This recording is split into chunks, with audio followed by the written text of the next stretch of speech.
There are many systems on the market made to address moisture buildup inside the bagpipe. In this video, one such system is being fitted to a set of Wallace bagpipes. There are many manufacturers of split blowpipe mounts with moisture trap tubes. Check with your bagpipe manufacturer for availability. This video will illustrate the upgraded installation of a Wallace split blowpipe stock with moisture condensation tube. Human respiration varies from 93 degrees Fahrenheit to 98.6 degrees Fahrenheit. Respiration will condensate when it enters the cooler blowpipe and pipe bag. The moisture condensation tube will help trap the condensed vapor and hold it, thus reducing exposure to the reeds and interior of the bagpipe. Drone reeds like dry air, while Highland bagpipe channel reeds like some moisture between 60 and 80% humidity. Reeds that are too wet have a thuddy sound, while if too dry become very sharp. Some bagpipe bag makers require use of a moisture control system as a condition of their warranty. Before I can install the new split stock, I'll have to remove the previously installed blowpipe stock, taking care not to poke any holes in the bag. I will cut away the previously tie-in cord. If you have rubber collars installed on your bag, take care to minimize the manipulation of the stock as you remove it, so as not to fatigue or tear the bag. I am taking my time in cutting free the previously installed tie-in cord. This video has been sped up in the interest of time. I'll now break free the previously installed blowpipe stock from the pipe bag.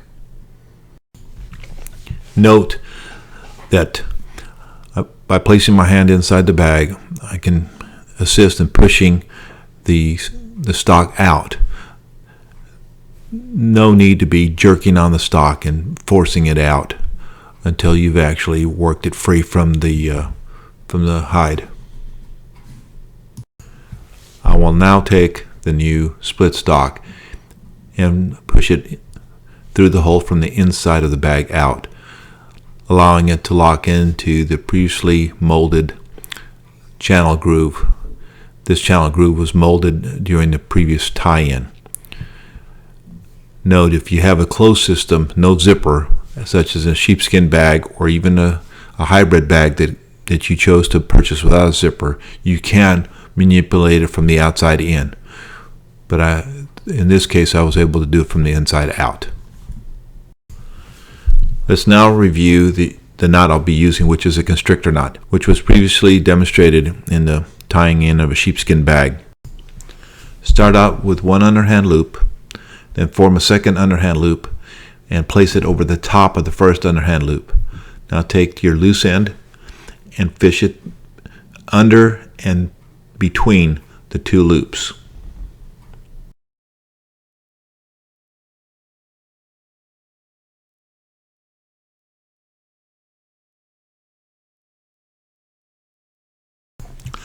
Now take the loops and place them onto your stock. Work it down to the area of the channel. Draw the knot up snugly. Here's where the advantage of using a constrictor knot with nylon wax cord comes into play. As you're tightening it up, you'll notice that it'll stay snug. Other types of cord that are very slick and slippery will tend to open up and have to be kept under tension to secure a proper knot. Now, to complete the tie-in, go to the opposite end of the stock away from the constrictor knot and tie in a square knot.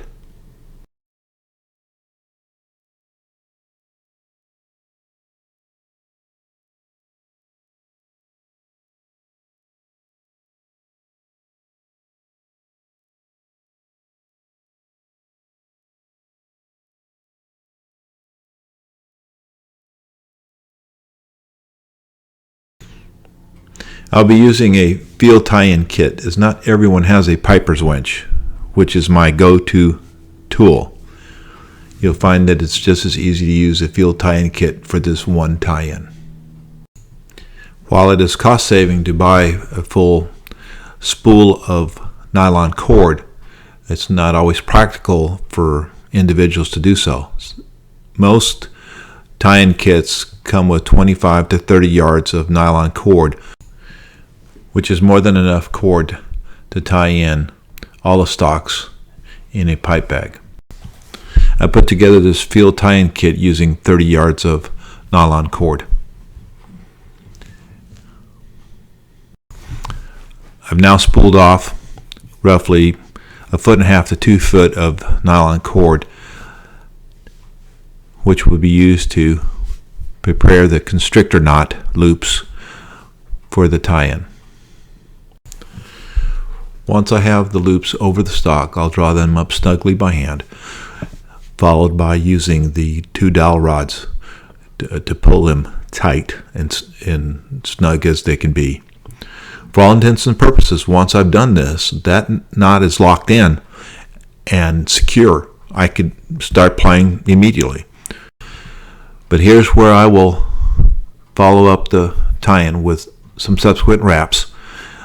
This will help distribute the stress of the tie-in from one end of the channel groove to the other.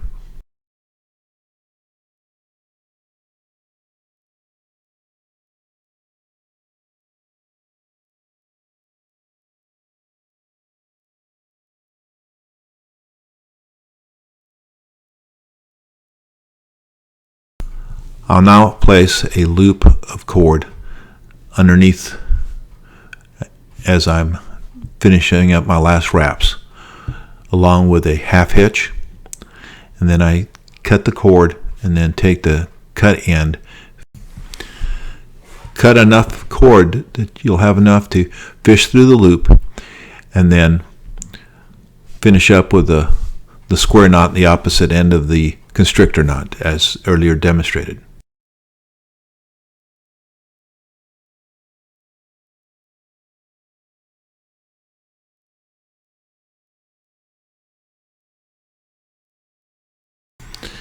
On completing the square knot, you'll notice oftentimes that the knot has a raised edge, and sometimes can be quite pointed and sharp.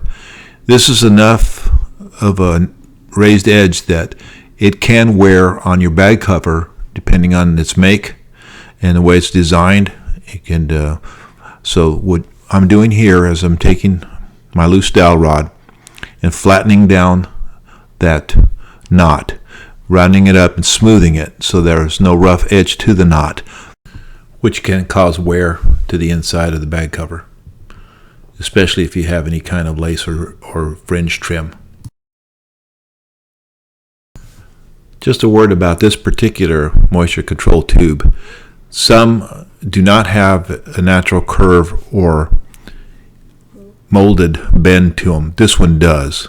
So when placing it inside the bag, be sure that you aim the curve of the tube to the back of the bag. I will now cork the stocks and inflate the bag. You should always do this whenever you've made structural changes to your bag, such as replacing stocks or tie-ins. Here now a word about using a blowpipe that has a flapper style valve as this one does. Note that the flapper valve has a hinge on it. You should point the hinge in the direction of the chanter stock. This way, any moisture that's rolling down the blowpipe will go straight into the tube. I will now fill the bag up with air and test it for tightness and airworthiness. When breaking down my bagpipes, I always remove my blowpipe, and since this one has a flapper valve, I will go ahead and safeguard it with a cap cover.